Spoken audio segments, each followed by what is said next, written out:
Ini negara Bali hadir. Tinggal 8 orang.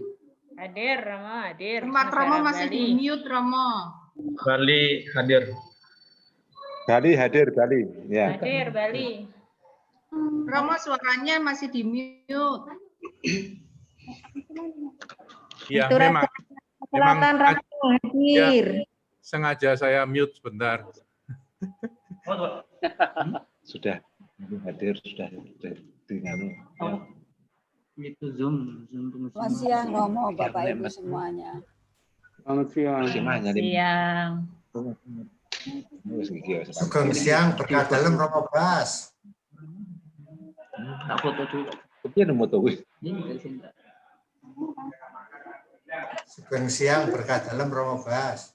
Itu ini kan kameranya kebuka. Selamat siang untuk semuanya, berkah dalam untuk semuanya. Tinggal 2 orang full tank hari ini. Siang, Romo.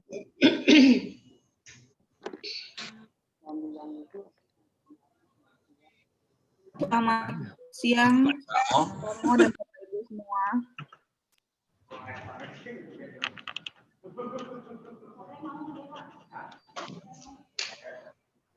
Nah, tak foto sekarang di sini. Biar punya foto. Nah, berapa? Gitu. Pun, gitu. Ngaceng. Nah.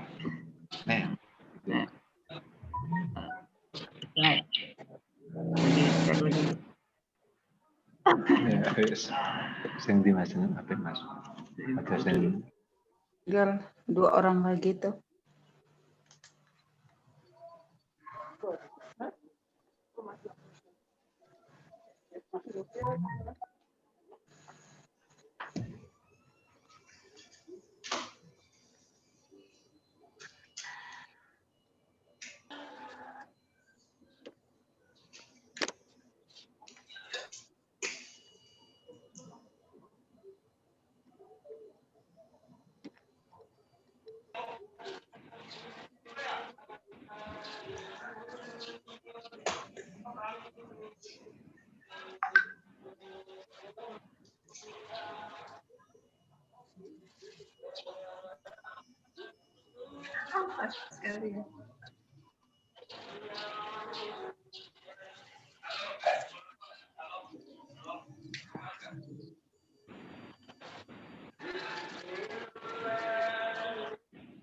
Ini nggak keluar gambarnya toh, Mama? Lama lagi.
Langsung buka ya. Hah? Oh, iya.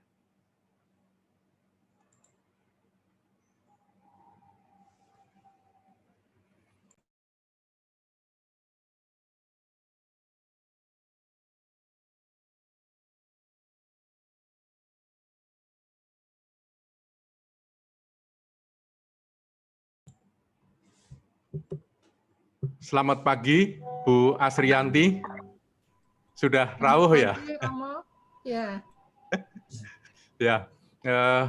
Secara khusus Bu Asrianti, terima kasih atas kehadirannya dan juga para rekan-rekan semua, rekan-rekan kepala sekolah Ini di luar dugaan Bu Asri. Ini sudah 500 orang lebih yang mendengar, ingin mendengarkan. Ya. Saya mempersiapkan kuota untuk 500 orang, jadi mohon maaf nanti yang tidak bisa masuk, mohon saya dimaafkan. Tadi saya kira itu cuma 400-an, ini 500 belasan yang akan masuk. Tapi paling enggak terima kasih pada rekan-rekan kepala sekolah, dan ini teman-teman baik dari Jakarta, luar Jakarta, baik di Jawa maupun luar Jawa, Bu Asrianti. Jadi, ya, nah ini Ibu Asrianti yang saya sebut-sebut sebagai Kepala Pusat Asesmen dan Pembelajaran dalam Kementerian Pendidikan Kebudayaan. Beliau ini adalah yang paling tahu persis AKM itu apa. Kita nanti bersama-sama akan mendengarkan apa saja yang sampai saat ini sering-sering kita mengerti secara salah. Semoga dengan kehadiran Bu Asrianti nanti kita menjadi semakin paham dan sekaligus juga memantapkan kita pada saat kita nanti akan menggelar proses mengajar belajar di sekolah masing-masing. Saya tidak akan mengambil banyak waktu. Selanjutnya, waktu dan kesempatan saya haturkan kepada Ibu Asrianti. Monggo, Bu Yanti. Terima kasih. Monggo. Terima kasih Romo, Bapak Ibu semua, selamat siang, salam sehat, salam semangat, semoga semua tetap bahagia. Selamat siang, Selamat siang, Bu. Selamat siang, Ibu. Terima kasih. Terima kasih. Sehat. Terima kasih Romo dan Bapak Ibu semua atas undangannya pada hari ini. Ini jadi saya ngambil memang kesempatan siang karena untuk menjamin kalau Jumat siang tidak ada acara khususnya. Jadi khawatirnya nanti tiba-tiba ada acara lain. Jadi saya tidak ingin berubah gitu ya. Jadi, alhamdulillah mudah-mudahan siang ini kita dapat berbincang-bincang tentang AKM atau Asesmen Nasional. Ya, Bapak Ibu sudah semuanya apakah sudah tadi sempat mendengarkan arahan Pak Menteri? Sudah. Ya, baik. Sudah sedikit. Iya. Sudah, jadi Bu. Ya, jadi selain arahan Pak Menteri tersebut, kami juga, Bapak Ibu juga ketahui, kami sudah mensosialisasikan, koordinasikan dengan Dinas Pendidikan dan seluruh yang terkait, termasuk juga perwakilan MKKS, ya. Jadi memang tidak semua. Jadi ini kesempatan baik untuk kita bertemu, untuk kita mungkin mengklarifikasi hal-hal yang mungkin masih ada pertanyaan. Bapak Ibu, saya izin langsung saja, saya izin share screen. Saya ingin tunjukkan kepada Bapak Ibu bahan dulu.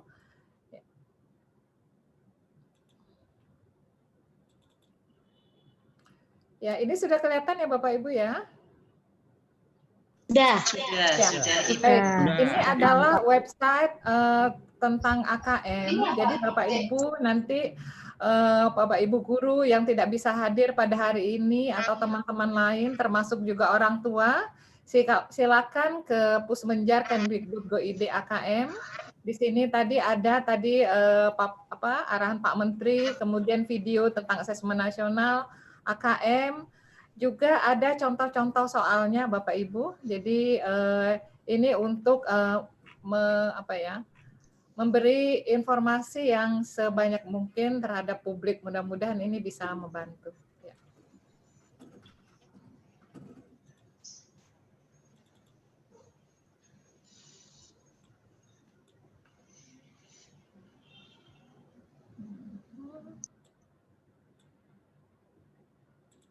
Oke.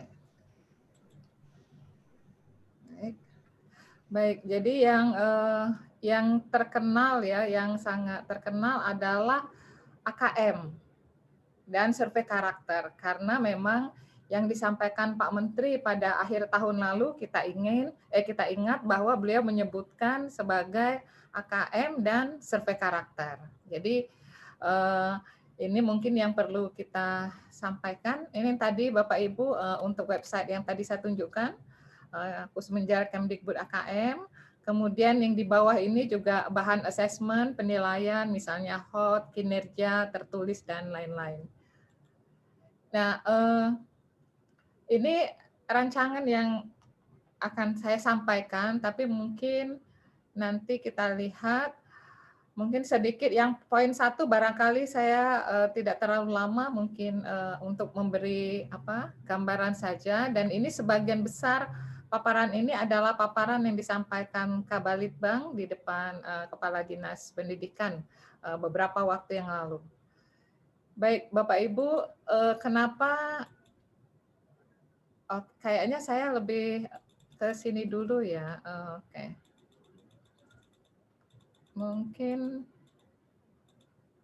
Mungkin ini dulu Bapak Ibu. Jadi latar belakangnya mungkin malah belakangan kita clearkan tentang asesmen nasional.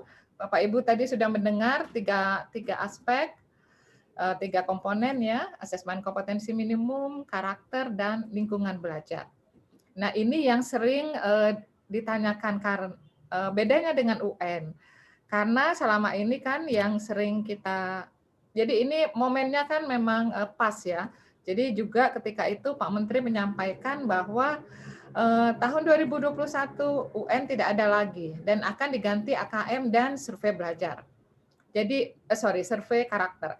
Seakan-akan jadi itu adalah dengan fungsi yang sama, seakan-akan ya. Nah, padahal tidak seperti itu.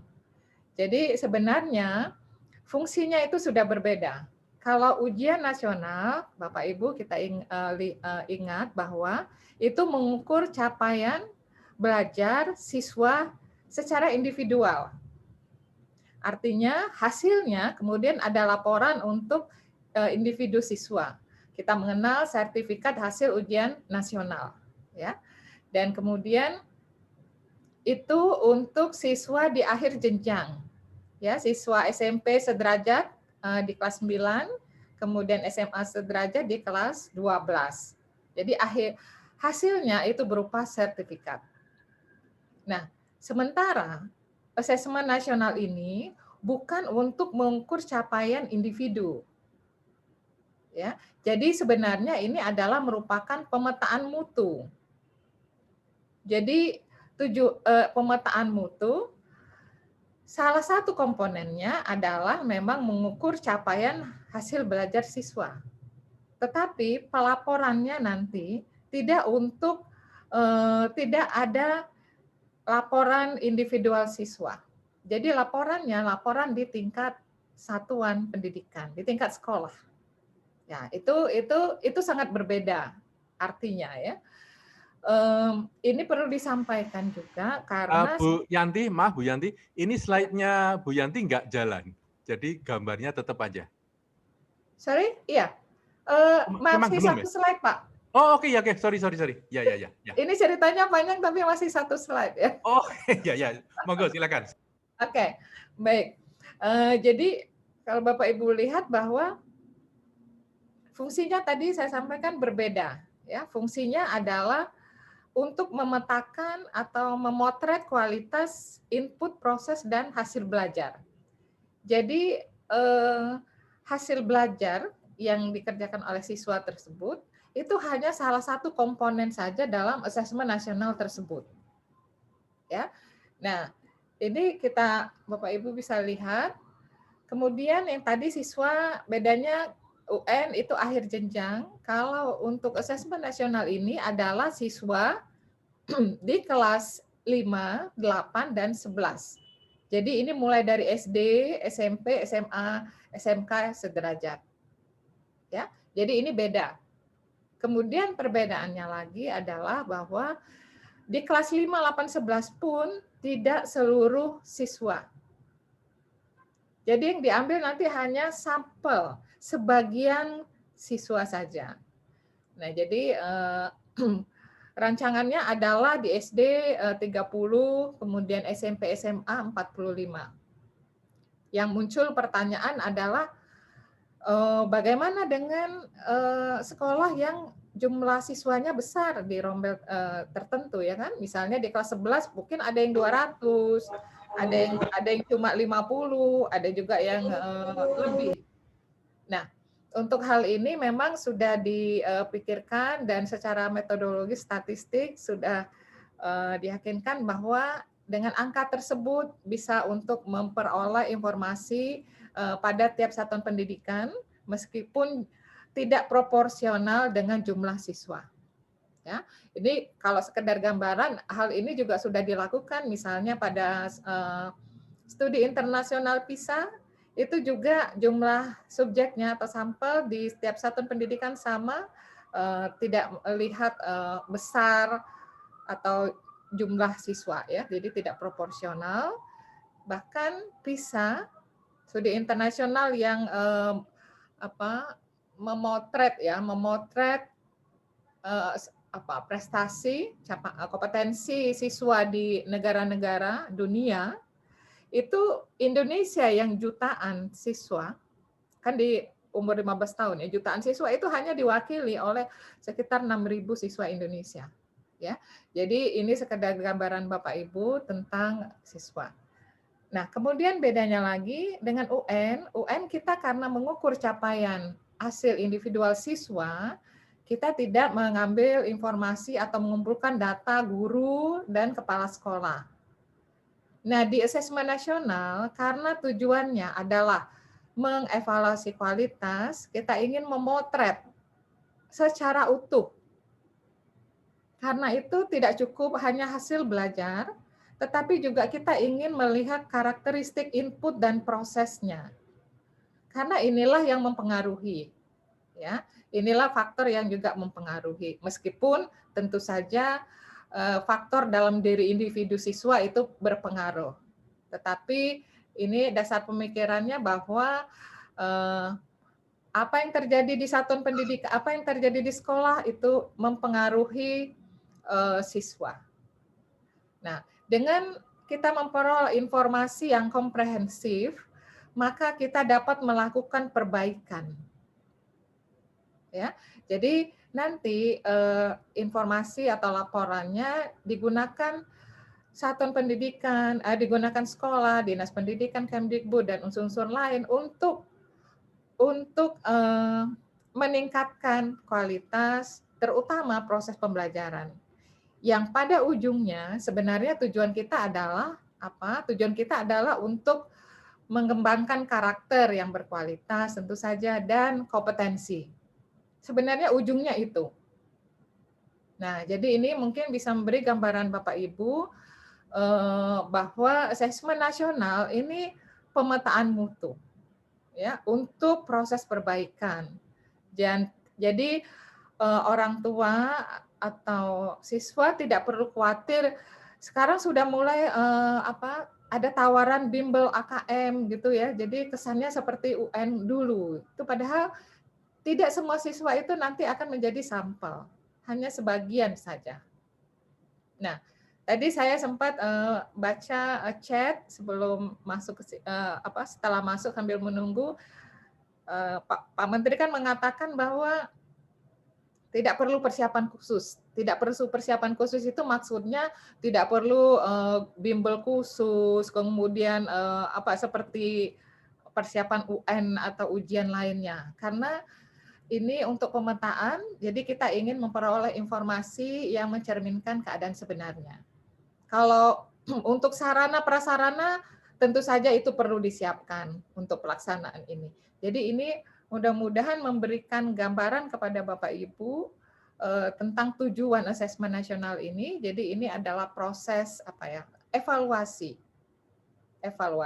dan tujuannya untuk perbaikan kualitas pada ujungnya. Itu. Nah, ini jadi ini sesuatu yang berbeda. Nah, mungkin yang jadi pertanyaan juga karena ini juga pernah ditanyakan ya, antisipasi. Kemudian bagaimana dengan siswa di kelas 12, kelas 9 yang selama ini kan ada UN ya, kita punya laporan individual SHUN. Sekarang kebijakan sekarang, jadi Bapak Ibu, kebijakan sekarang adalah bahwa penilaian hasil belajar individual siswa itu diserahkan kepada guru, kepada satuan pendidikan. Jadi pemerintah atau Kemdikbud tidak tidak beda dengan UN. Jadi tidak menilai individual siswa. Kebijakan saat ini. Jadi kebijakan saat ini diambil. Jadi Kemdikbud melakukan asesmen nasional untuk mengevaluasi sekolah, ya, bukan tingkat individu. Karena selama ini juga kalau Bapak Ibu kita cermati bahwa ketika ada UN pun kita juga sadar bahwa UN itu juga fungsinya tidak untuk menentukan kelulusan dari satuan pendidikan, ya kan? Jadi tetap satuan pendidikan lah yang menentukan, sekolah lah yang menentukan apakah siswa itu lulus apa tidak, mendapat nilai berapa atau rendah apa tinggi, itu sepenuhnya ditentukan oleh sekolah. UN sejak 2015 tidak menentukan kelulusan dari satuan pendidikan, fungsinya hanya untuk sebenarnya pemetaan mutu juga, hanya skala sensus, artinya seluruh siswa ikut di akhir jenjang. Sekarang dengan fungsi pemetaan mutu, jadi tidak seluruh siswa, ya. Jadi selama ini memang SAUN ada, tetapi kalau kita lihat digunakannya terutama untuk yang SMA ya, digunakannya memang untuk terbatas. Yang memang menjadi barangkali concern adalah selama ini hasil UN itu kan digunakan untuk masuk ke jenjang pendidikan berikutnya ya, seperti SMP ke SMA menjadi salah satu, bahkan menjadi faktor penentu. Nah itu yang tidak kebijakannya tidak lagi, karena yang diinginkan adalah fungsi assessment untuk seleksi dan fungsi assessment untuk kelulusan itu diharapkan berbeda instrumennya. Itu mungkin yang bisa saya sampaikan kebijakan saat ini. Jadi nanti Bapak Ibu mungkin bertanya bagaimananya seperti itu. Kalau saya yakin kalau untuk di Kanisius, Yayasan Kanisius, kalau menurut saya ini sudah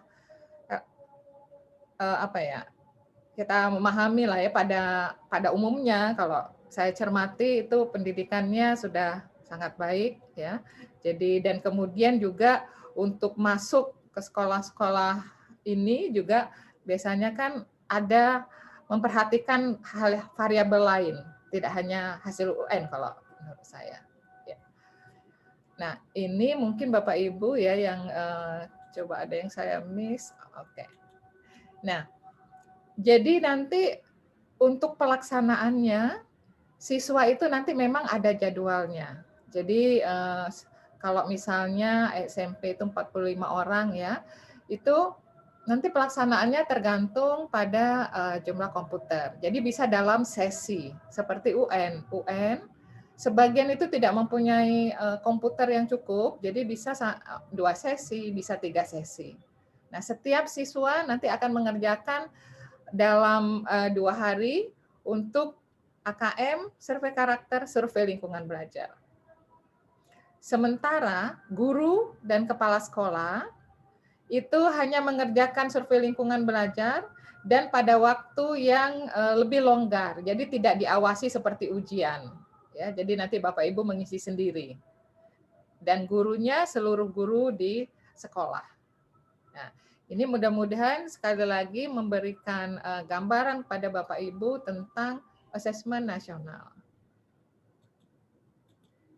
Ini tadi ya sudah ujungnya tadi saya sampaikan karakter dan kompetensi.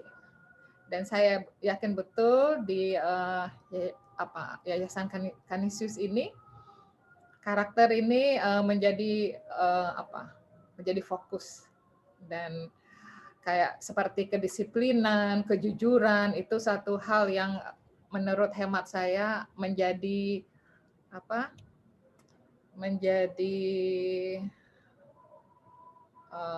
prioritas ya. Jadi tidak hanya prestasi, kompetensi, tetapi karakter itu penting. Jadi menurut saya ini bukan hal yang sesuatu yang baru ya.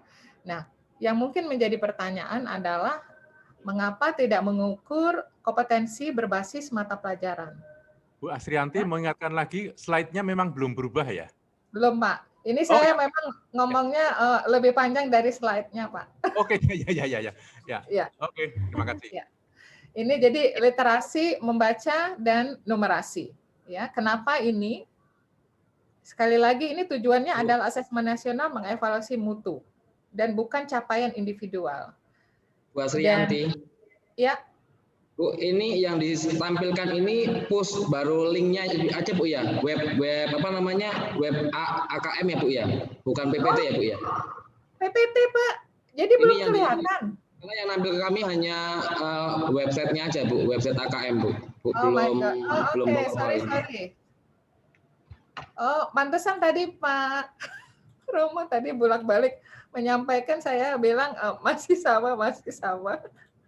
Maaf. Nggak apa-apa. Jadi dari tadi saya sibuk sendiri ya Bapak Ibu ya. Iya. Saya keluar dulu. Tapi udah ini barusan nanti nongol tadi barusan.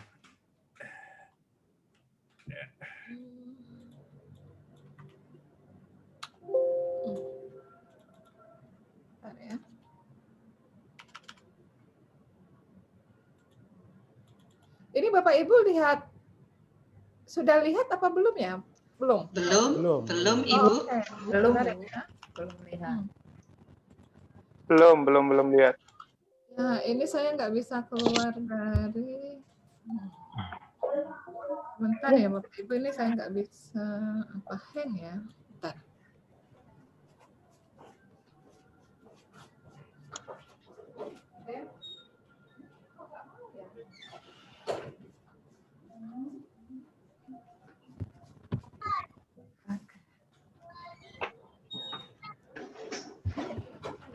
Ini keluar escape kok nggak mau ya? Saya, iyalah dari tadi saya ngomong sendiri. Ini jadi tidak di dalam itu, tidak share screen ini. Mereka tidak bisa lihat, tapi saya nggak bisa keluar.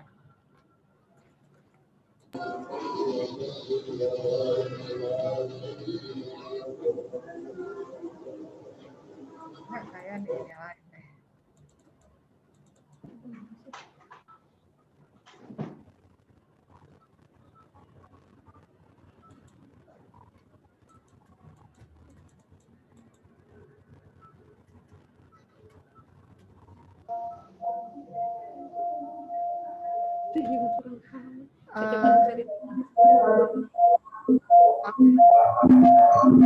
Saya Pak nurunin.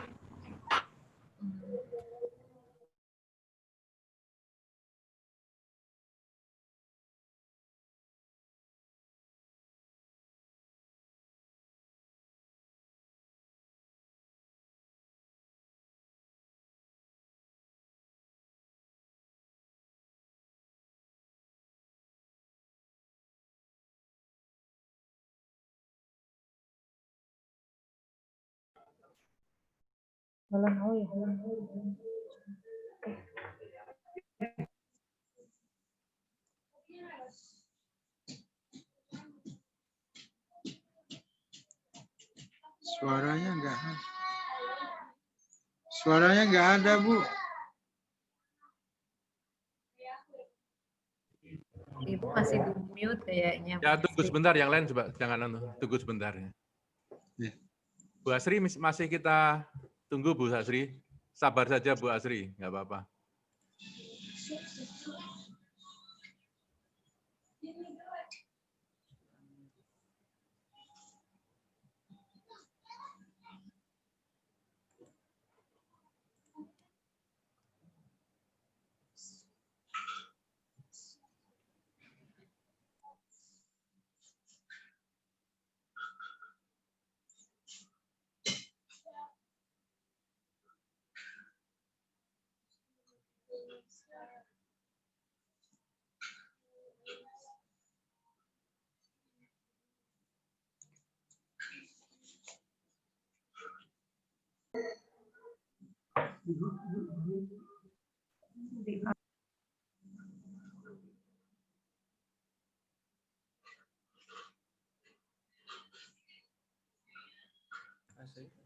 Bu Asrianti?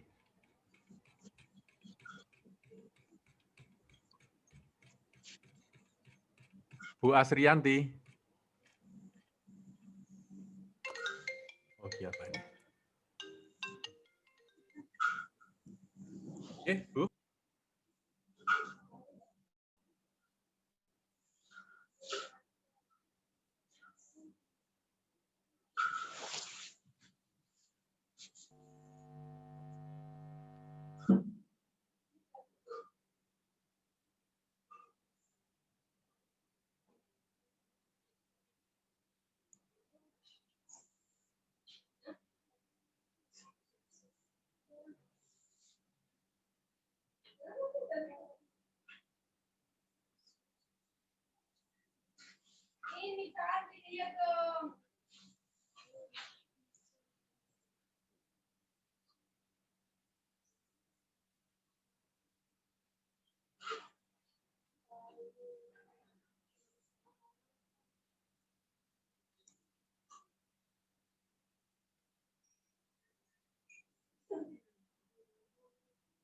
Nggak kedengaran Bu suaranya. Bentar. Teman-teman bentar, sabar ya. Nggak usah, jangan komentar dulu karena saya komunikasi dengan Bu Asrianti, dia ada. Romo saya udah bisa masuk sebentar. Ya. Ya. Cuma ininya keluarnya gimana? Sebentar ya. Atau bisa kirim ke sini. Itu ternyata tadi belum share screen. Bu Asri, kalau misalnya share ke tempat saya, nanti biar saya tayangkan dari sini, apakah berkenan misalnya? Oh, baik Romo. Baik. Ya. Bentar. Ini sudah keluar sih. Hah? Ya, cuma ininya ya. Iya, itunya supaya keluar itu.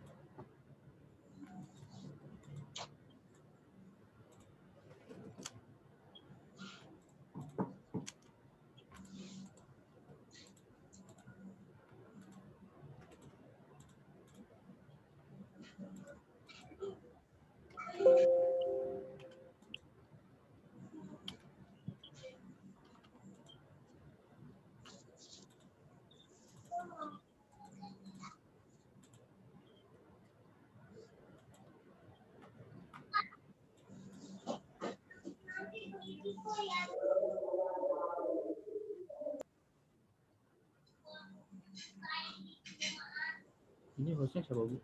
Ibu? Enggak. Kenapa?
Nah, sudah akhirnya baru solve.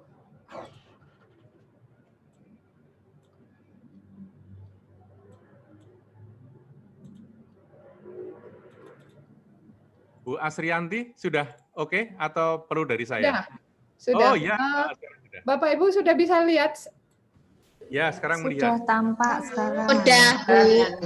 Udah, Bu. Jadi dari tadi Bapak Ibu nggak ngeliat ini ya. Ya. Ya, tidak apa-apa. Monggo Bu, teruskan, dilanjut saja. Ya. Iya. Jadi Mohon tadi yang ini belum lihat ya Bapak Ibu ya? semua Belum, Bu. Oke, baik. Ya, belum dari tadi awal. saya mohon maaf. Ya, Ya. jadi ini tadi untuk yang tadi saya sampaikan cerita panjang lebar tentang kelas 5, 8, 11.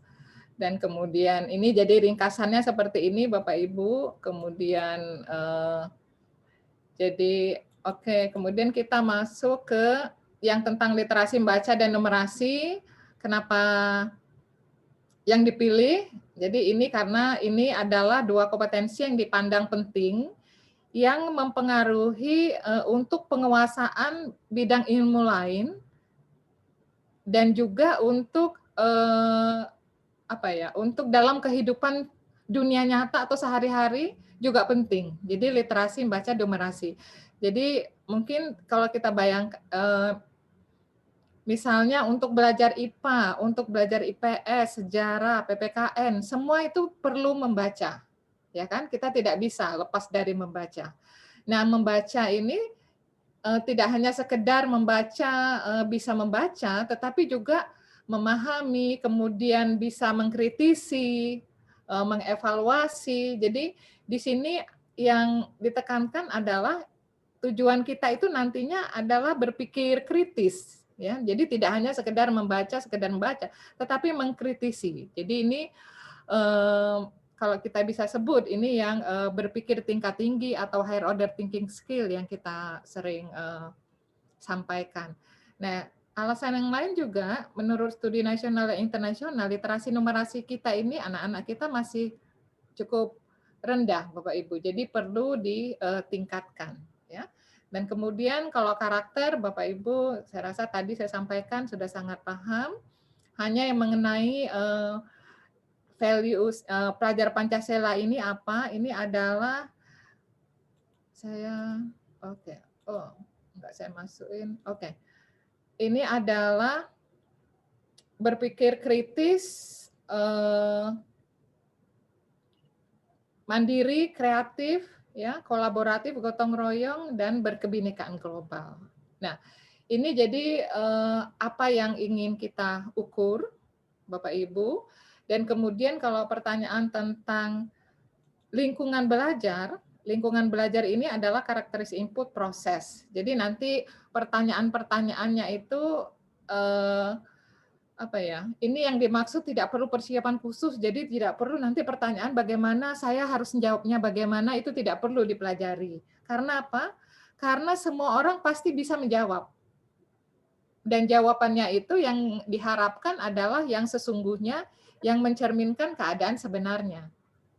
Begitu juga siswa, ketika nanti dapat survei karakter, juga kita tidak ingin itu hasil bimbingan, ya, sehingga nanti diarahkan, nanti kalau pertanyaannya yang seperti ini, jawabannya seperti ini. Kalau itu diarahkan demikian, maka potret yang kita peroleh itu tidak menggambarkan keadaan yang sesungguhnya.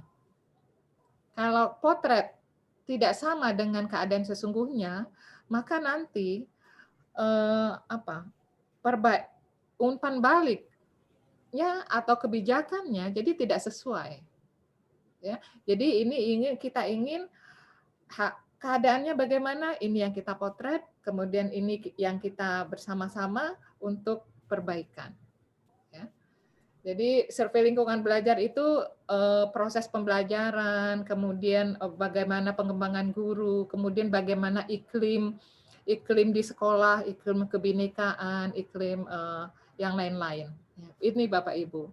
Dan sekali lagi ini tujuannya adalah untuk perbaikan kita. Nah, itu tadi sudah ke yang tadi tentang yang diukur itu 3 komponen. Mungkin untuk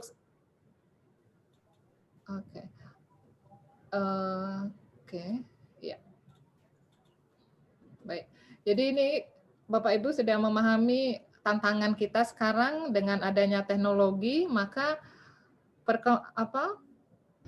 dunia kerja dan kehidupan dunia nyata kita sekarang berubah. Ini yang dulu tidak kita bayangkan ya. Seperti sekarang dengan teknologi kita bisa sekarang berada di sini bersama-sama dan berkomunikasi tanpa ada jarak ya.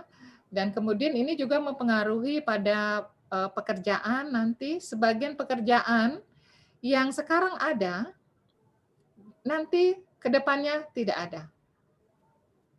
Yang sekarang tidak ada, ke depannya ada. Ini implikasinya apa? Implikasinya adalah bahwa kita perlu menyiapkan anak-anak untuk dapat berfungsi, untuk dapat berkontribusi, untuk hidup secara produktif nantinya. Mereka tantangannya nanti lebih beda. Untuk itu maka yang lebih dari dulu perlu, sekarang lebih perlu lagi adalah apa? Adalah karakter dan juga kompetensi, terutama kemampuan untuk berpikir. Kemampuan untuk berpikir kritis, kreatif, inovatif. Dan kolaborasi, kemudian yang lain-lainnya juga tetap perlu.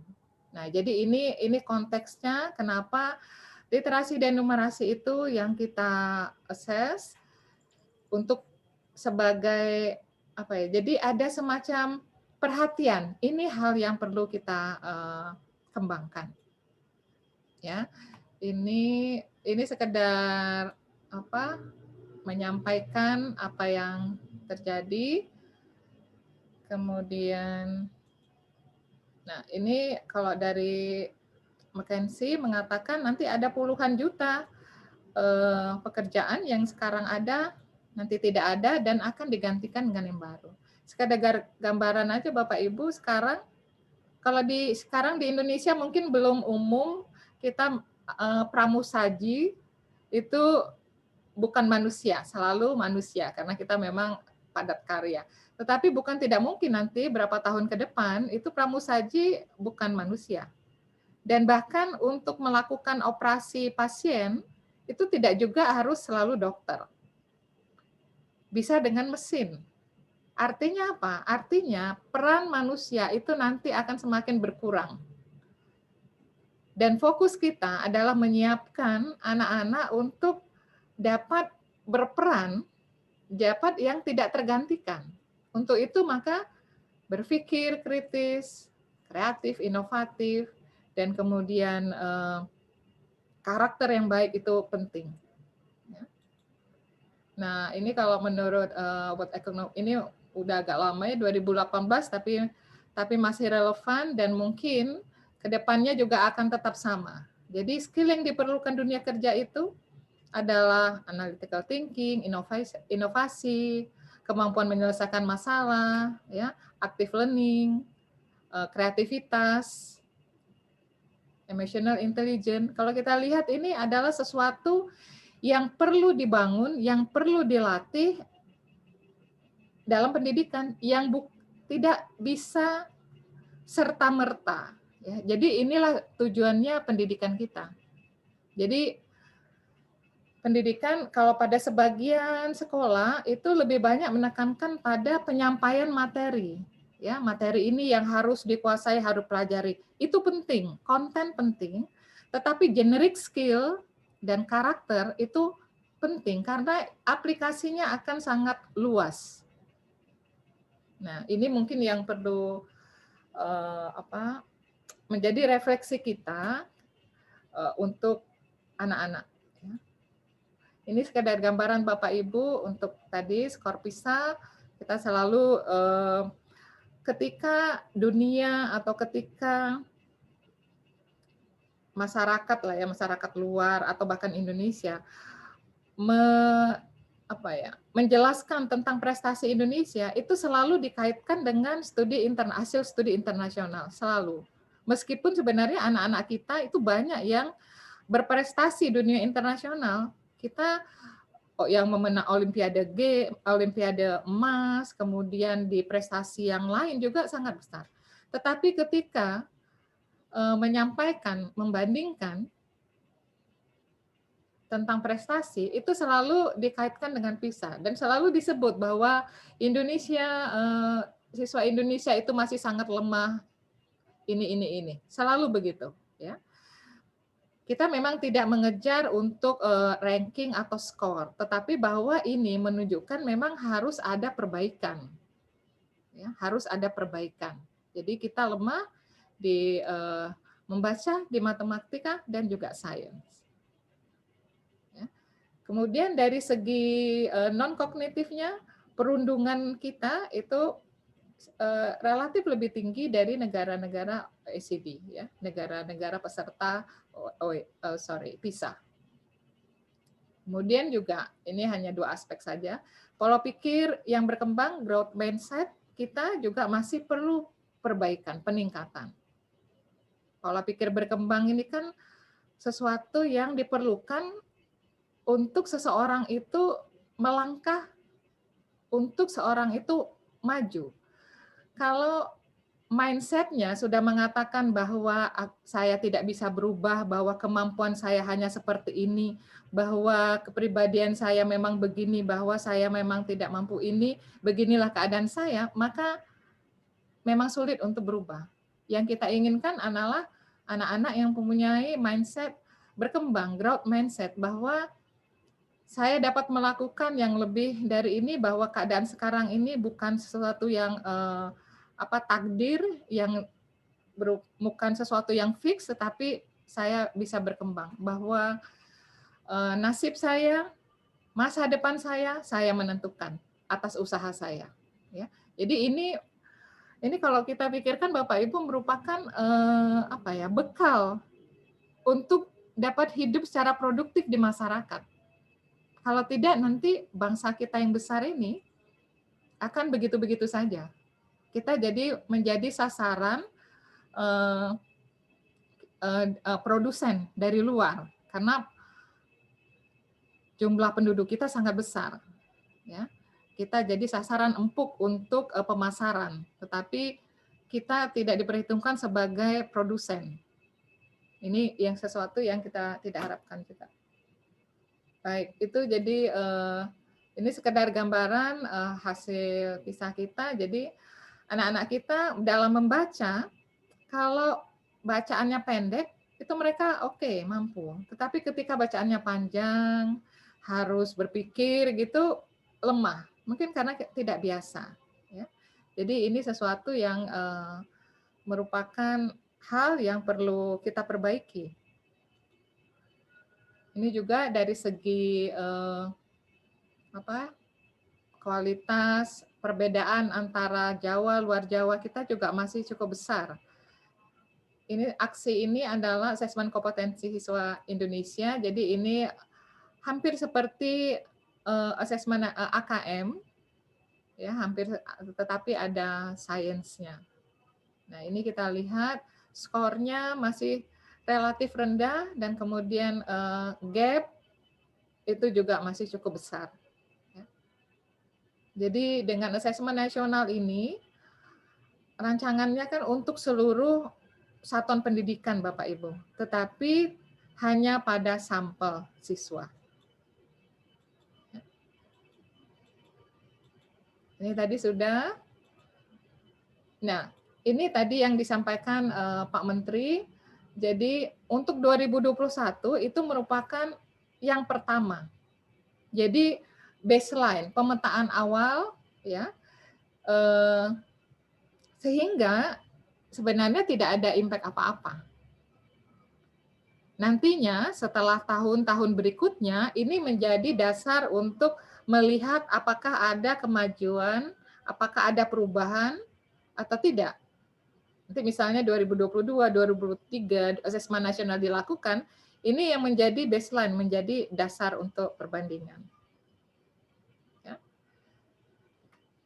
Nah, mungkin kalau penyetaraan tidak begitu relevan dengan Bapak Ibu, cuma hanya disampaikan rancangannya adalah AKM nanti akan juga digunakan untuk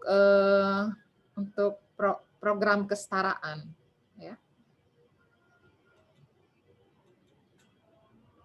Nah, ini tadi disampaikan menggunakan komputer. Jadi kalau ujian nasional kita masih mungkin menggunakan kertas Bapak Ibu, tetapi untuk asesmen nasional menggunakan seluruhnya komputer. Ya. Nah tadi jadwalnya sudah ada. Tentu saja tadi sudah disampaikan juga, tadi saya baca chat. Jadi Dinas Pendidikan berkoordinasi, ya. Terus kita bekerja sama, resource sharing, gotong royong, kolaborasi agar asesmen ini dapat dilaksanakan.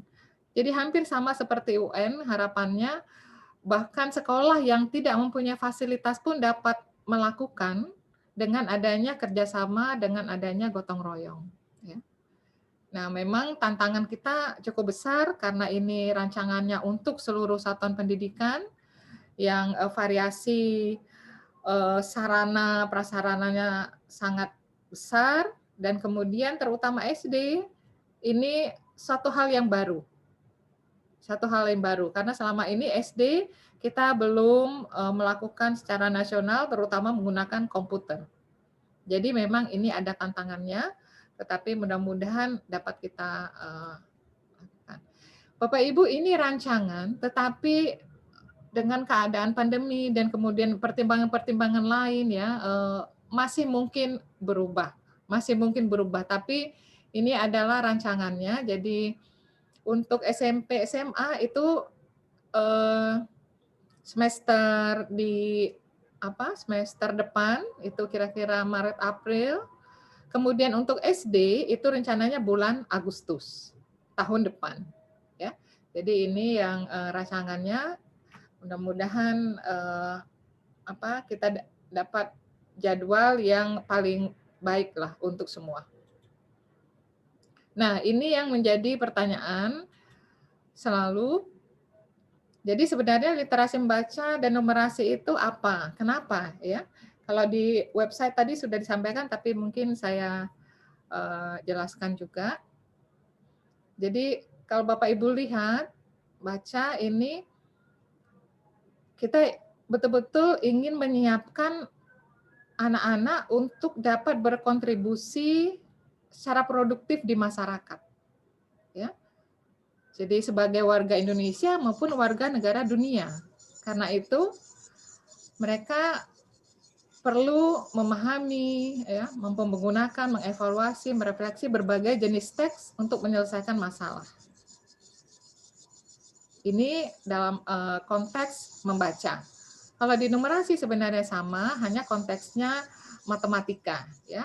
Kemampuan berpikir menggunakan konsep, prosedur, fakta, alat matematika untuk menyelesaikan masalah sehari-hari pada berbagai jenis konteks yang relevan untuk individu sebagai warga negara Indonesia dan dunia. Jadi kalau Bapak Ibu lihat ini fokusnya tidak hanya sekedar dapat membaca atau memahami menggunakan, tetapi ujungnya itu nanti dapat berfungsi secara produktif. Itu ujungnya. Nanti ini ada implikasi kepada bentuk soalnya.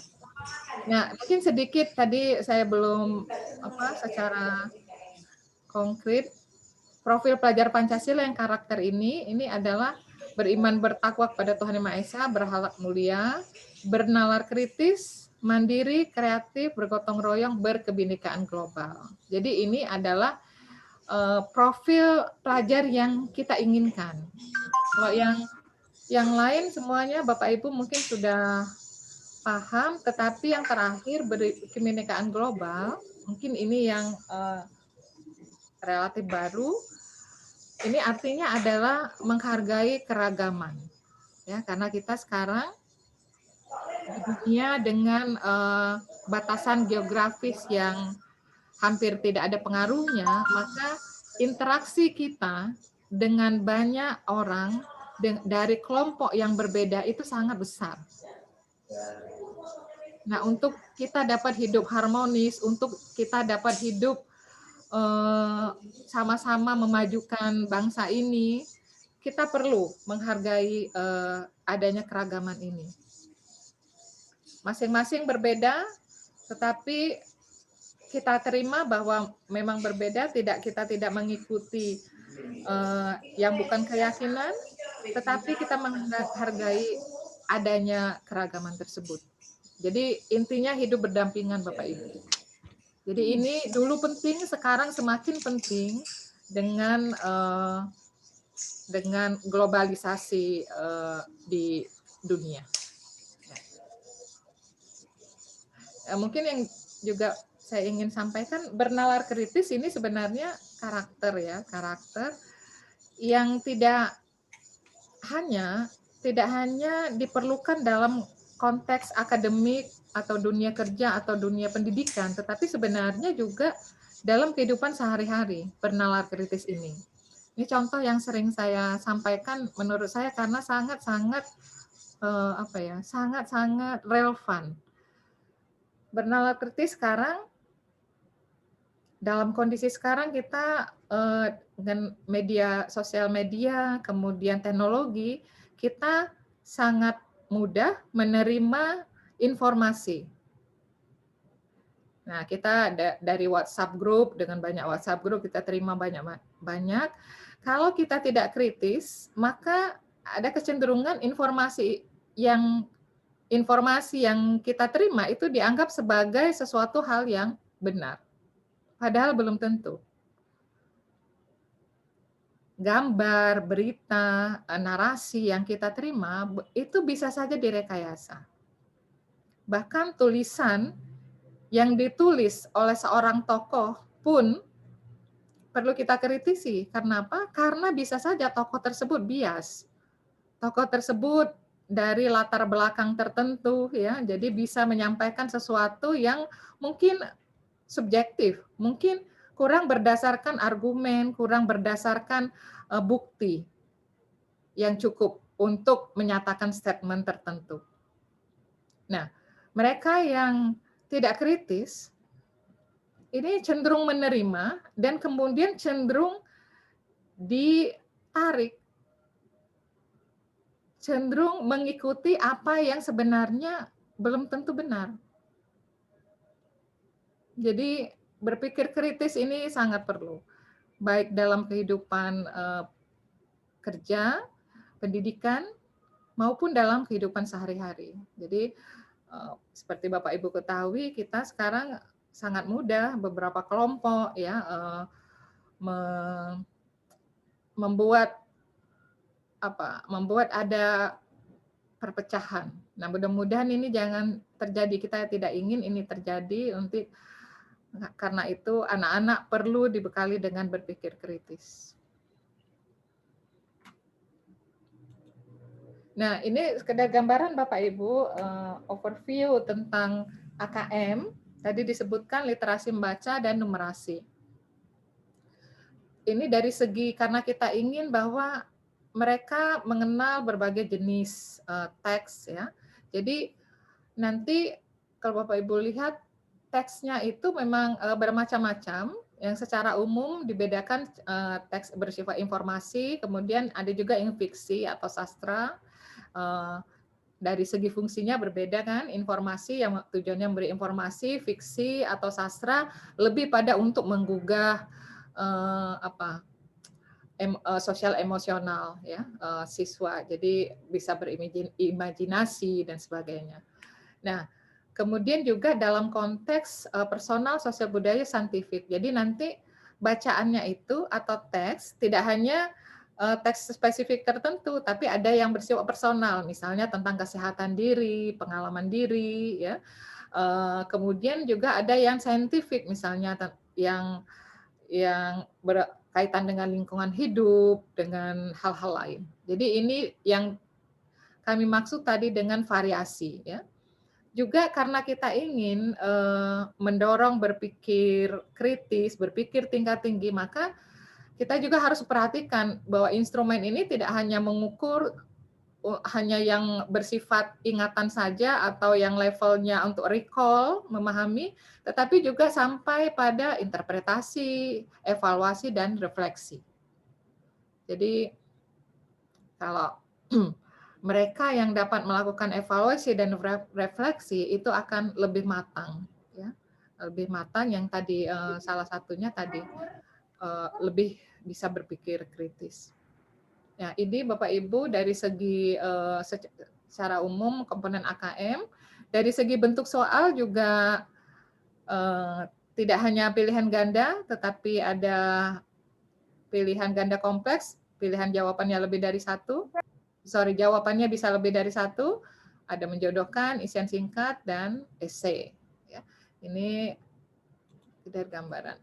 Nah, karena tadi kita ingin menyiapkan anak-anak dalam konteks global, maka dalam pengembangan instrumen AKM ini juga teksnya atau konteksnya itu kita pesankan agar pertama harus bermakna, artinya menginspirasi, kemudian edukatif, ya. Dan salah satu caranya adalah mengenalkan kepada pengembang untuk memasukkan tema-tema yang menjadi concern dunia, ya. Ini kan tema SDG ini adalah tema yang menjadi concern seluruh negara di dunia. Jadi bahwa kita ingin tidak ada lagi yang lapar, tidak ada lagi yang kelaparan, tidak ada lagi kemiskinan, bahwa semua orang itu sejahtera, bahwa kita ingin juga misalnya adanya konsumsi dan produksi yang bertanggung jawab, ya. Misalnya nomor 12, kita ingin mengajarkan atau memberikan kesadaran kepada anak bahwa meskipun kita mampu, tetapi kita tidak berarti boleh untuk menghamburkan energi. Jadi responsible consumption itu hal yang penting. Jadi dalam teksnya, dalam AKM itu, jadi ada pesan-pesan yang ingin kita sampaikan. Jadi dengan hanya membaca saja, belum menjawab, kami harapkan anak-anak itu sudah tergugah, sudah mendapat sesuatu, sudah belajar sesuatu yang untuk menjadi bahan refleksinya. Nah, ini sekedar contoh Bapak Ibu soal AKM kelas 15 ya. Jadi ini kalau kita lihat biasanya kalau pada penilaian atau asesmen, biasa teksnya untuk anak SD kadang-kadang hanya 2 atau 3 paragraf ya. Jadi pendek. Kita ingin seperti dalam kehidupan dunia nyata bahwa teks itu tidak hanya 2 paragraf pendek, tetapi kadang-kadang sangat panjang. Tentu saja teks ini nanti panjang teks, kompleksitas, dan kesesuaian isi disesuaikan dengan perkembangan siswa. Jadi kelas 5 tentu saja tidak akan diberikan teks yang lebih panjang dari SMP, yang lebih kompleks, misalnya dari segi perbendaharaan kata. Ya. Jadi ini sudah disesuaikan antar jenjang. Nah, ini misalnya pertanyaannya menginterpretasi. Jadi ini benar, pernyataan seperti ini apakah memang ada? Apakah dikatakan di teks ini? Ini kan sesuatu yang mengajak anak berpikir juga, ya. Jadi untuk menginterpretasi, untuk berpikir. Jadi tidak hanya sekedar membaca untuk sekedar mengetahui, memahami, tetapi juga mengkritisi, ya. Jadi ini nantinya juga dalam perkembangannya kemudian juga bisa membedakan yang disampaikan di teks itu benar ada ataukah itu interpretasi saya yang belum tentu sesuai. Juga misalnya ketika seseorang dapat membedakan mana fakta dan opini, itu juga melalui proses berpikir. Ya. Nah, ini misalnya pilihlah pesan-pesan merupakan simpulan dari isi teks tersebut, ya. Kemudian juga pertanyaannya pendek, tetapi diminta untuk memberikan jawaban yang mendukung. Jadi ini pantun ini sesuatu yang baru. Maksudnya tidak ada dalam teks, tetapi mereka harus membaca pantun ini dan harus memahami teks tadi untuk dapat menjawab isi pantun ini sesuai nggak dengan isi teks. Kalau tidak atau kalau iya, apa? Bagaimana jawabannya? Ya. Jadi ini kita kaitkan. Jadi dalam kehidupan kita berhadapan dengan berbagai informasi. Kita harus menyeleksi, kita harus mengkritisi, dan kita harus menggunakan pikiran kita untuk membedakan mana yang didukung oleh fakta, mana yang tidak. Nah, ini untuk numerasi sebenarnya kompetensinya yang diperlukan itu ya perjumlahan, perkalian ya, hanya ada konteksnya. Ini kalau kelas 5 jadi konteksnya relatif sederhana ya, konteks dunia nyata. Jadi dalam bikin kue. Ya, nah kemudian ditanya ya, ini seperti ini. Nah, kemudian juga literasi membaca tidak harus selalu berkaitan dengan bahasa Indonesia. Jadi konteksnya tadi saya sampaikan, konteksnya bisa personal, bisa sosial budaya, bisa juga saintifik. Seperti ini konteksnya konteks IPA, penelitian ilmiah di rumah. Ini kan lumayan panjang ini bacaannya ya. Dan kemudian yang ditanyakan misalnya, nih, tentukan apakah setiap aktivitas berikut merupakan langkah sistematis dalam melakukan penelitian ilmiah atau tidak. Ini betul-betul mereka harus berpikir.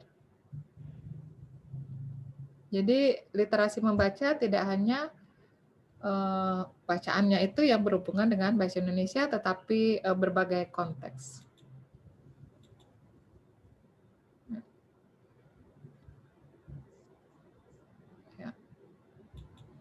Nah, ini juga misalnya bentuk pertanyaannya seperti ini.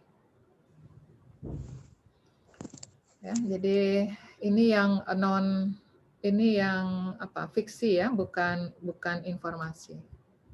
Nah, kemudian yang sering menjadi pertanyaan adalah kemudian karena ini literasi dan numerasi, kemudian nanti ketika mendapat informasi tersebut, bagaimana guru menggunakan informasi tersebut? Ya, nah jadi rancangannya adalah nanti pelaporannya itu dalam 4 kelompok. Jadi ada yang perlu intervensi khusus, ada yang masuk kelompok dasar, cakap, mahir. Jadi kalau yang intervensi khusus ini yang bahkan untuk menemukan informasi yang eksplisit pun mereka itu belum mampu.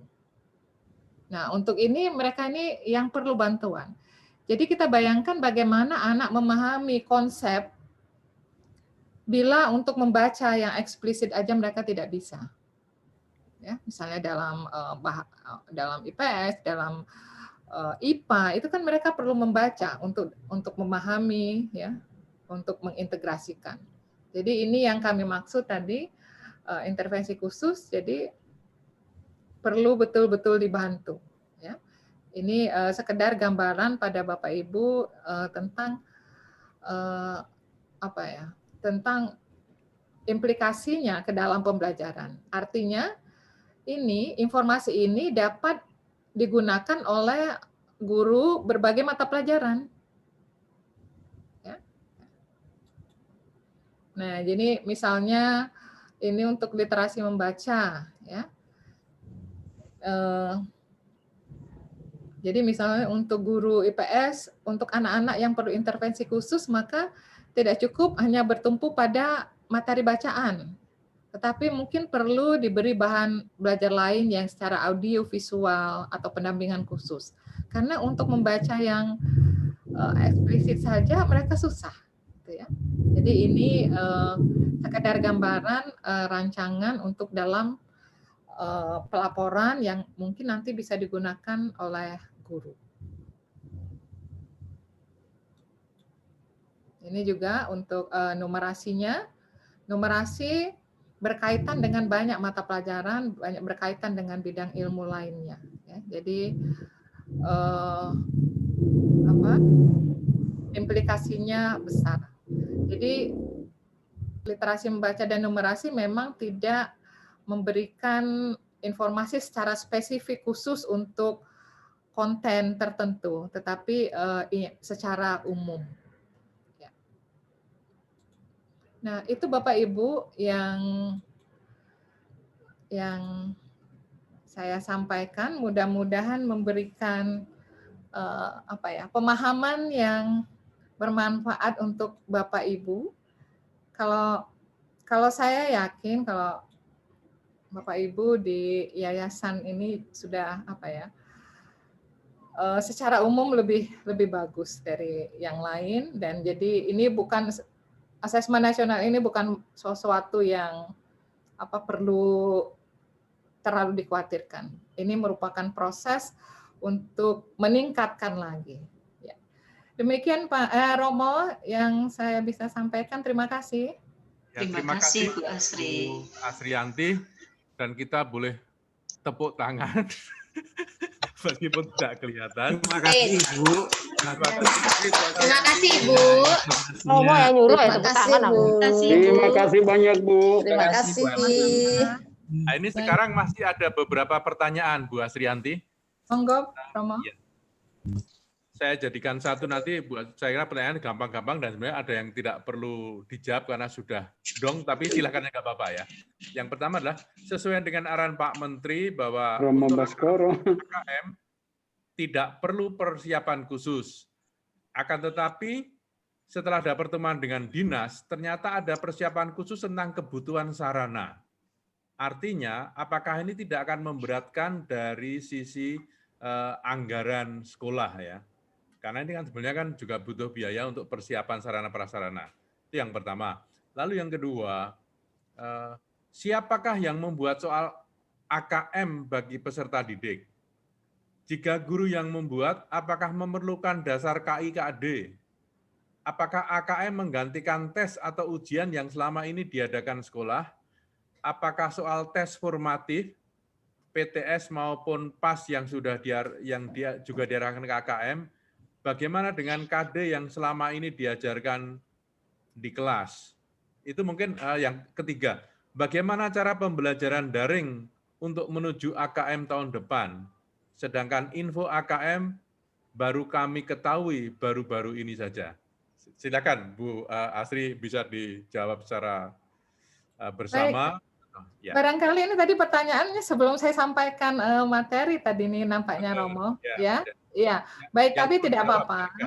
Saya sampaikan lagi tadi yang tentang sarana prasarana itu betul. Jadi memang diperlukan untuk ini. Jadi begini, untuk komputer sebenarnya tidak. Jadi kalau nanti pun perlu komputer itu tidak hanya dimaksudkan untuk dalam proses assessment ini, sebenarnya komputer itu juga nanti berguna untuk proses pembelajaran. Jadi memang tidak kita harapkan komputer diadakan khusus untuk ini. Jadi sebenarnya ini bagian saja gitu ya. Jadi kalau untuk urusan memberatkan, bisa dikatakan memberatkan, tetapi untuk yang belum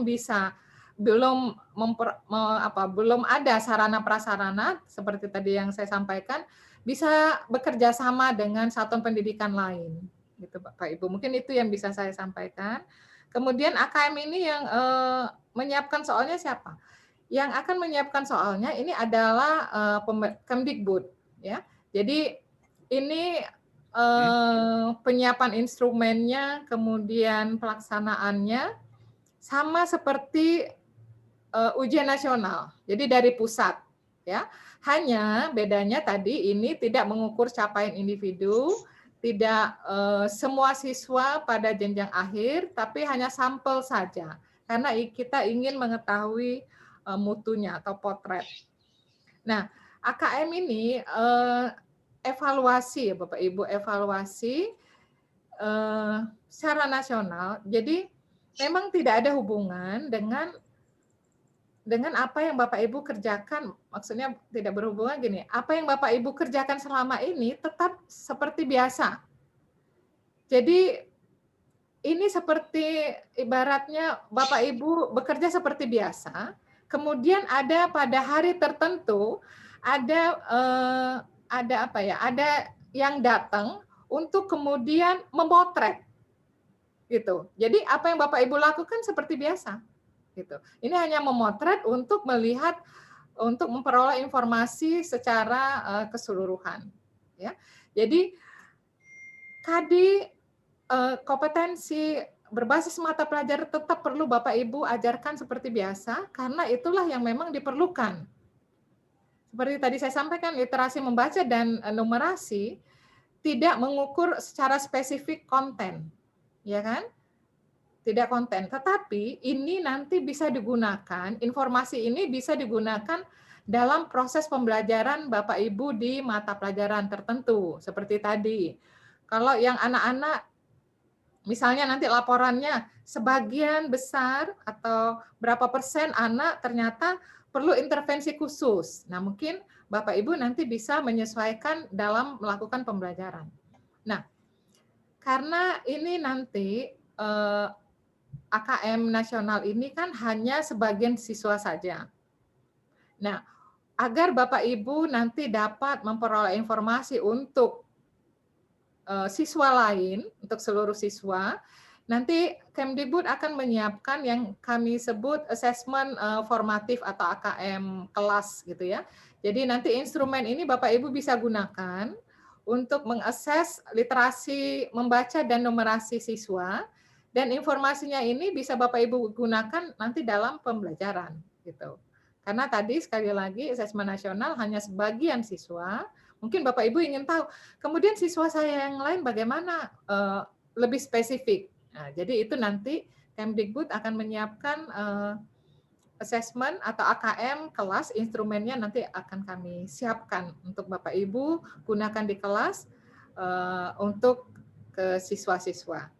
Jadi sekali lagi, AKM ini bukan, dengan adanya AKM bukan berarti pembelajaran mata pelajaran ini tidak penting, justru penting.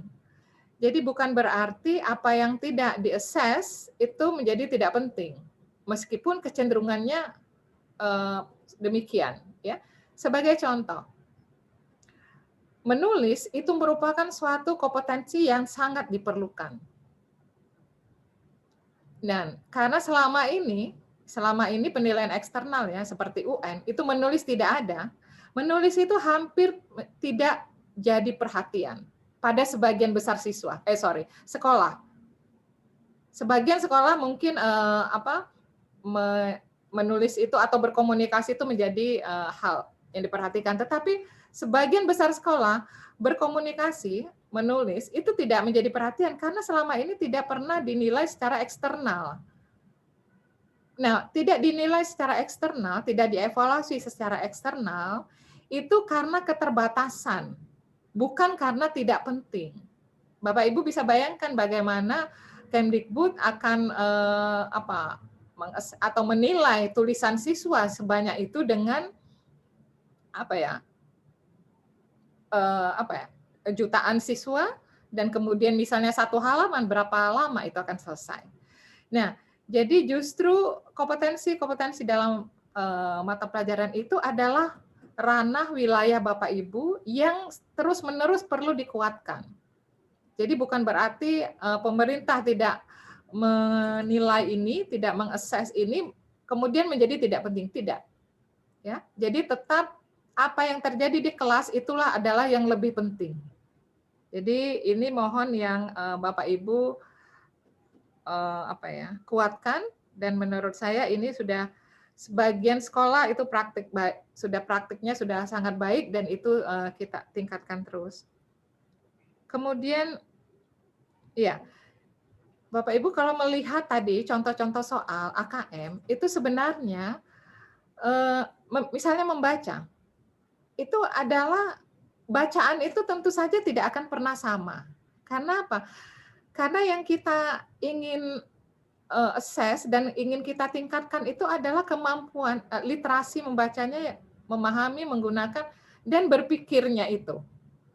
Jadi kalau Bapak Ibu ingin menyiapkan, itu tidak perlu khusus untuk menyiapkan AKM ini, tetapi sebenarnya dalam proses pembelajaran yang yang fokus pada berpikir kritis itu nanti akan berpengaruh kepada AKM juga. Jadi AKM ini hanya salah satu alat saja untuk mendorong. Tetapi sebenarnya bukan tujuan akhir. Tujuan akhir kita adalah berkembangnya karakter dan kompetensi yang memang penting. Jadi ini hanya alat bantu saja Bapak Ibu. Jadi bukan tujuan akhir. Jadi karena itu Pak Menteri menyampaikan tidak perlu persiapan khusus, itu artinya tidak perlu Bapak Ibu khusus untuk drilling tentang AKM. Karena ini kalau hemat saya ini bukan sesuatu yang bisa diajarkan instan.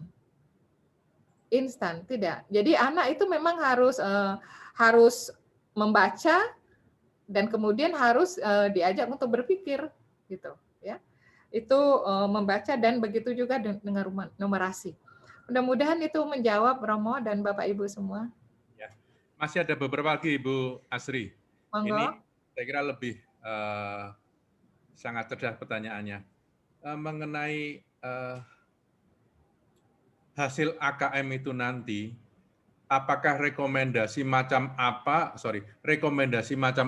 dari Kemdikbud yang akan diberikan kepada setiap sekolah, dan bagaimana itu ditindaklanjuti, apakah tindak lanjut itu juga nanti masih juga dalam monitoring pihak Kemdikbud gitu ya. Itu yang pertama. Lalu yang kedua, untuk sekolah kejuruan, itu bagaimana hubungan KKM dengan praktek gitu ya. Karena untuk sekolah kejuruan kan itu kan adalah soal praktek. Jadi kapan itu praktek itu juga kira-kira mendapatkan rekomendasi juga dari Kemdikbud, apakah ini juga terwadai dengan AKM itu. Kalau tidak, lalu apakah ada cara lain untuk itu ya. Lalu yang ketiga, tentang sampel. Siapa yang menentukan sampel nanti? Apakah itu pihak sekolah, atau nanti ada panitia yang datang langsung nunjuk-nunjuk begitu, itu siapa yang menentukan. Lalu kemudian juga apakah juga nanti ada simulasi untuk AKM, karena sesuatu yang baru.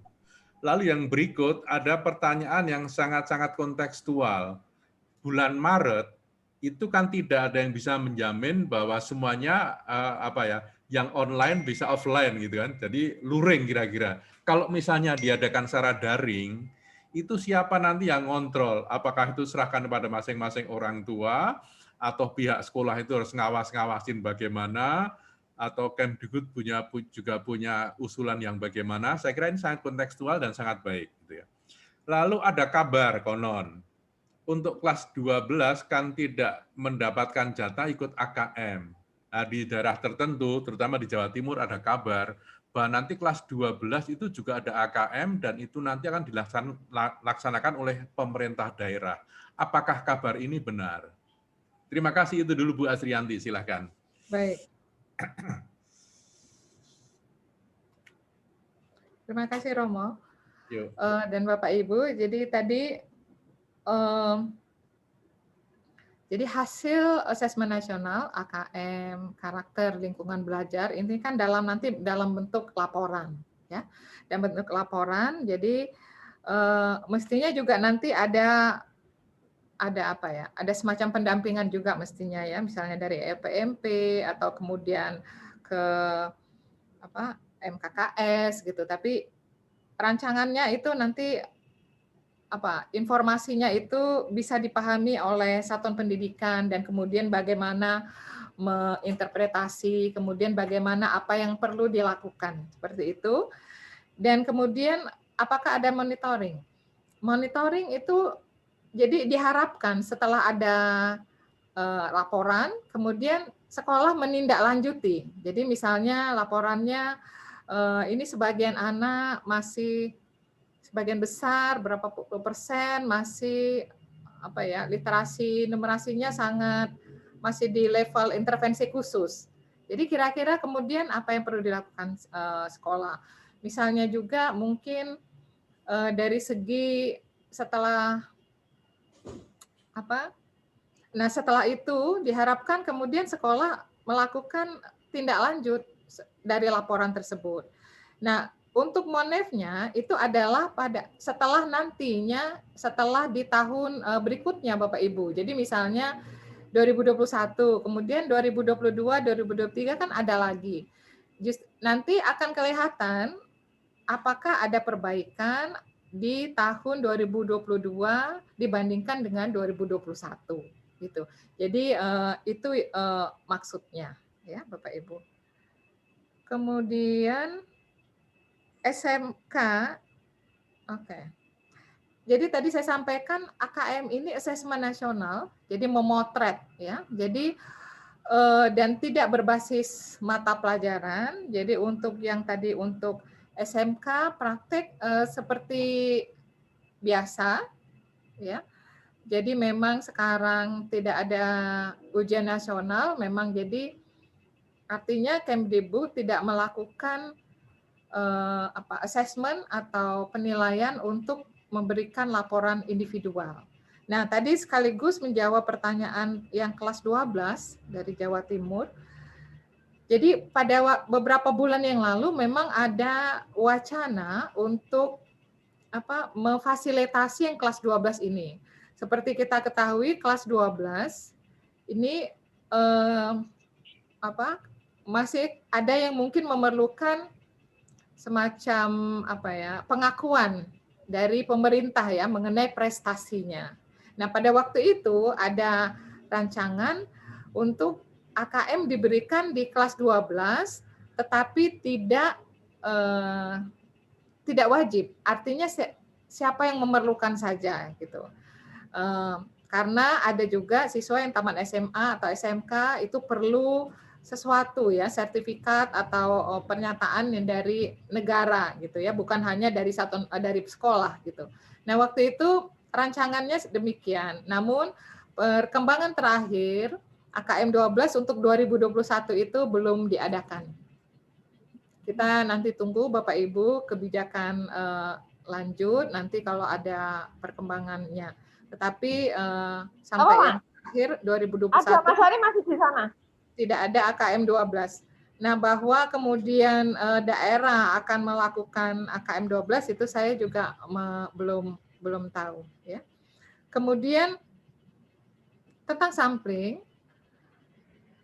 ini nanti ditentukan oleh pusat, Bapak Ibu. Jadi nanti teman-teman pendataan ngambil dari data Dapodik ya, kemudian melakukan sampling. Nah, kemudian nanti diinformasikan ke sekolah sampelnya ini ya.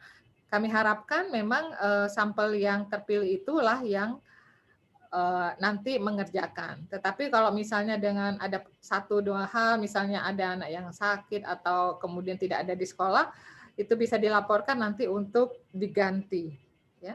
Artinya apa? Ini kenapa ditentukan di pusat, di Kemdikbud, untuk memastikan sesuai dengan metodologi, jadi representatif dari sekolah tersebut tercapai. Ya. Nah, untuk pelaksanaan di bulan Maret ini memang tantangan tersendiri Bapak Ibu, karena kita tidak tahu bulan Maret ini kondisi pandemi bagaimana. Karena itu tadi saya sampaikan jadwal itu masih mungkin berubah meskipun pada update terakhir itu rancangannya Maret April. Nanti akan kami sampaikan pada kesempatan lain bila sudah ada keputusan Bapak Ibu. Jadi memang idealnya asesmen nasional ini dilakukan dengan di sekolah dengan untuk anak-anak ya, untuk siswa itu dalam kondisi seperti ujian ya, untuk jadi kita lebih yakin lah hasilnya. Karena kalau di rumah mungkin nanti banyak faktor sehingga kita tidak bisa yakin hasilnya ini benar-benar mencerminkan kondisi atau hasil siswa. Itu yang kita khawatirkan. Artinya kita memotret tetapi nanti potretnya itu sudah melalui proses editing sehingga tidak sesuai dengan kondisi sebenarnya. Mungkin itu yang dapat saya sampaikan, Romo, Bapak Ibu. Mungkin ada satu session lagi, Bu, sebelum jam 1, nggih. Terima kasih. Ada pertanyaan lagi, apakah hasil AKM itu akan mempengaruhi indeks sekolah? Kalau menurut saya, kalau ini menurut anu ya, seperti kayak ranking gitu. Kira-kira kok ke arah situ, apakah seperti itu ya? Itu yang pertama. Lalu yang kedua, ada yang bertanyakan apakah dengan model sampling semacam ini itu bisa menggambarkan sungguh potret sekolah secara menyeluruh. Lalu yang berikut, mengenai mata pelajaran. Apakah untuk mata pelajaran tertentu, misalnya ada IPA, ada sosial dan bahasa, apakah itu nanti juga kalau menyangkut literasi dan numerasi yang mau di AKM-kan itu sama gitu? Atau semua satu soal dipakai untuk semuanya, atau itu nanti ada berbagai macam AKM. Lalu yang berikutnya saya kira persiapan tertentu itu tidak perlu.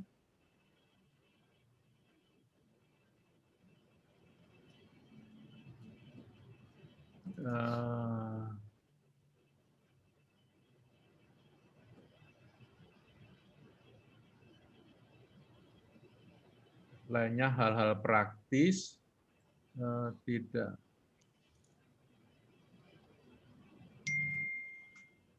Saya kira itu dari seluruh pertanyaan kok sudah saya rangkum semuanya sekitar itu, Bu Yanti. Monggo silahkan.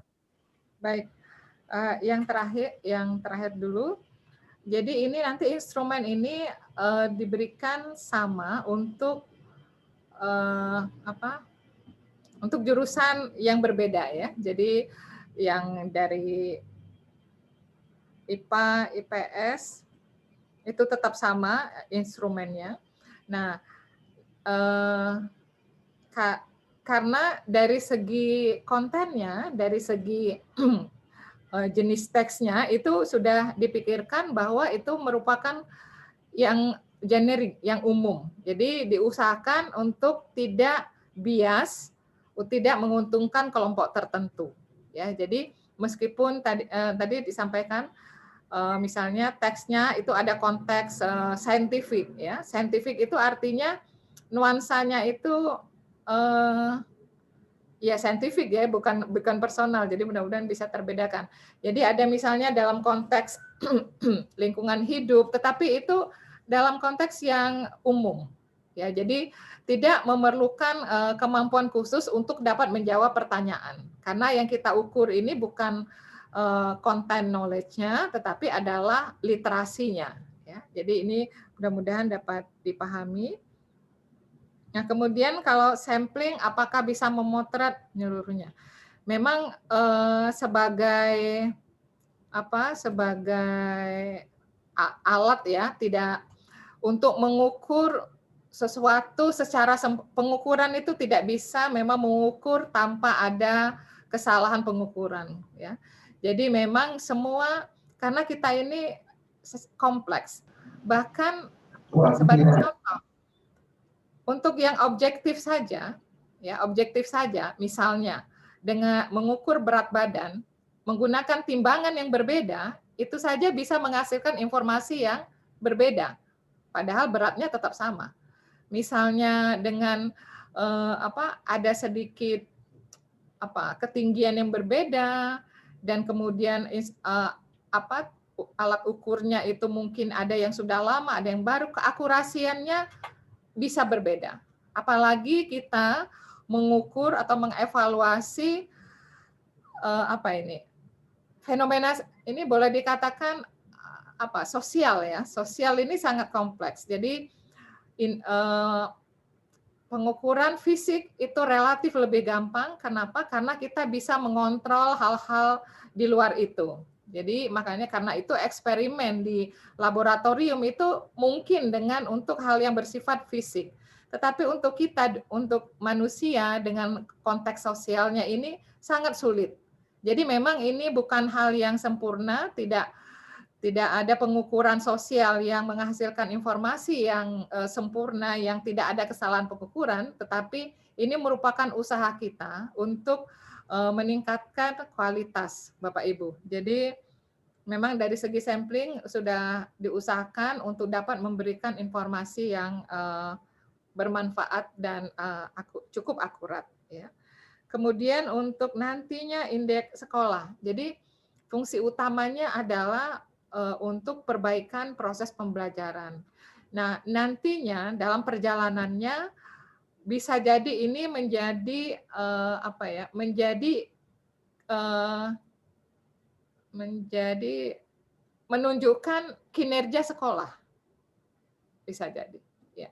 Jadi karena tapi tahun pertama tentu saja tidak. Karena tahun pertama tadi sebagai baseline. Nah, pada tahun berikutnya itu nanti mungkin bisa dilihat apakah sekolah melakukan perbaikan berdasarkan yang laporan yang sudah diberi. Dasar pemikirannya adalah ketika ada masukan, maka hendaknya perbaikan dilakukan sehingga pada tahun-tahun selanjutnya akan lebih baik. Jadi pada tujuan nantinya, tujuan jangka panjangnya adalah memang menunjukkan kinerja sekolah. Ya, tapi tidak di 2021. Terima kasih Romo, mudah-mudahan sudah menjawab. Romo masih mute. Sorry, masih ada satu lagi Bu gini. Tadi Bu Asrianti juga menegaskan bahwa yang namanya konten dalam AKM itu perlu gitu ya, untuk mutu, untuk meningkatkan berpikir kritis gitu kan. Konten itu perlu. Apakah juga dari kementerian itu dipikirkan juga nantinya itu ada soal-soal berjenjang sehingga keterampilan berpikir kritis anak-anak itu juga semakin lama semakin di-challenge begitu? Apakah cuma satu saja ataukah ada sampai kita ke arah sana? Betul Romo, tadi saya sampaikan di komponen AKM itu ada level kognitif ya, yang kita sebut tadi ada 3 level. Kalau terlalu banyak level nanti lebih kompleks ya. Jadi kita 3 level, yang level 1 itu kalau untuk literasi membaca hanya tahap untuk menemukan informasi eksplisit, dan kemudian yang kedua interpretasi integrasi, kemudian evaluasi refleksi, yang terakhir ini lebih tinggi. Jadi nanti dalam soal juga begitu, kami menyebut ini nanti soalnya ini adaptif, artinya untuk ketika awal, karena inilah makanya juga perlu komputer, ya, menggunakan komputer. Dari segi bentuk soal tadi Bapak Ibu sudah melihat panjang teks itu sangat beragam, dan kalau dengan kertas itu akan lebih sulit. Faktor kedua adalah bahwa nantinya pada awal ini akan diberikan soal yang sama. Dimajukan dari tanggal 28, jadi tanggal 28 kita nggak jadi misa. Misalnya diundur ke tanggal 2 soal, ya. Tidak jadi misa. Misalnya diundur ke tanggal. Ya. Jadi nanti soal awal itu dengan kompleksitasnya atau tingkat kesulitannya itu sama. Nah, kemudian nanti soal berikutnya yang diberikan itu tergantung pada performanya di soal awal. Jadi anak-anak yang misalnya dikasih beberapa soal pertama, terus bisa menjawab atau skornya tinggi, itu nanti diberikan soal yang lebih tinggi kompleksitasnya. Tetapi yang tidak bisa diberikan soal yang lebih rendah kompleksitasnya. Sehingga kita harapkan bisa memberikan informasi yang sesuai.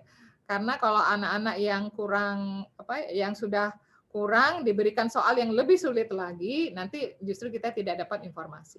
Demikian Romo. Romo masih mute.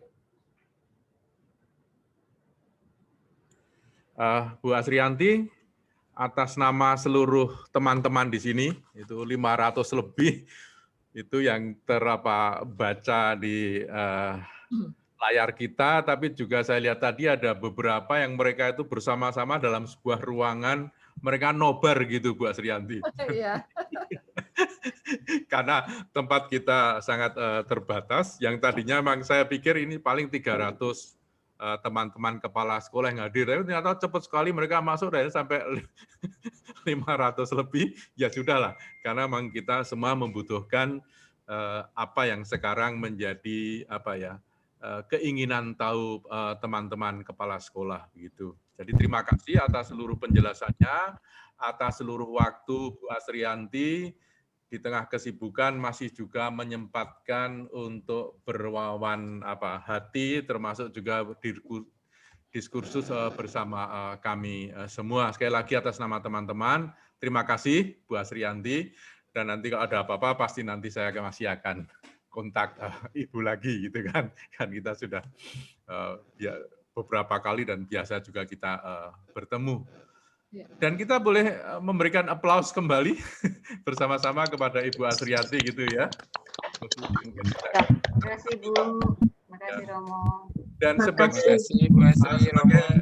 penutup seperti biasa Bu Asrianti, orang Indonesia itu kalau tidak memakai foto begitu itu menjadi kurang afdol.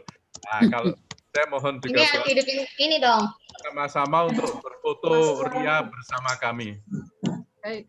Siap. Mohon jangan chat dulu ya. Mohon jangan chat dulu. Jangan chat dulu. Dan mohon yang masih apa itu gambarnya itu di Kameranya. kamera dibuka supaya kita semuanya kelihatan wajahnya. Jangan sampai cuma tulisan. Kita bersama-sama. Berapa kali nih? 10 kali paling ya? Boleh. 13 kali. Ya. 18 Romo, 18 layar. Ya. Mohon jangan chat. Yang chat itu berhenti dulu. Tak tahan.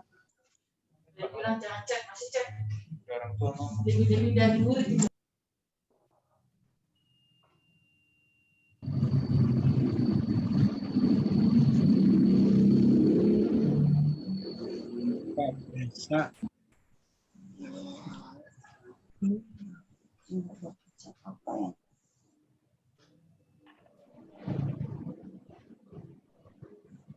Harus 9 kali. Ya.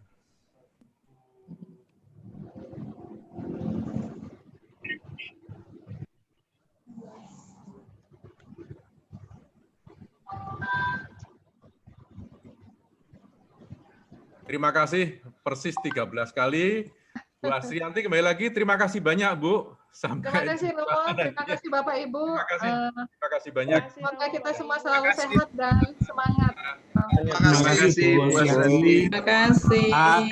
Terima kasih. Terima kasih. Terima kasih Bu Asri. Terima kasih Bu Asri. Terima kasih Romo. Terima kasih semuanya, berkat dalam. Terima kasih Romo. Terima kasih Romo. Terima kasih Romo. Terima kasih Romo. Terima kasih. Terima kasih Bu Asri.